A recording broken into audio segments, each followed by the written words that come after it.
বর্তমান বিশ্বকাপ চলতেছে, ফুটবল বিশ্বকাপ। তবে এটা নিয়ে যথেষ্ট যদিও কোনো মাথা ব্যথা নাই, আর একটা খেলাও দেখি নাই কা, এটা নানান কারণেই, যদি যাই হোক আর কি।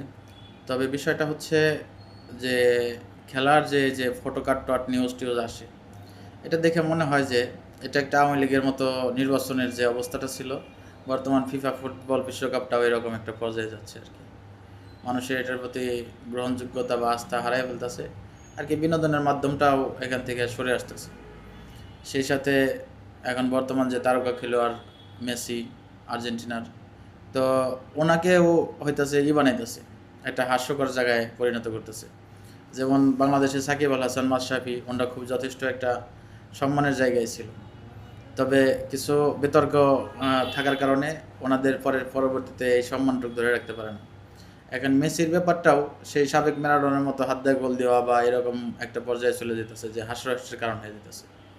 তার এই আগে থেকে অবসর নিয়ে ওই সুনামটা ধরে রেখে অবসর নেওয়াটাই আমার মনে উচিত ছিল।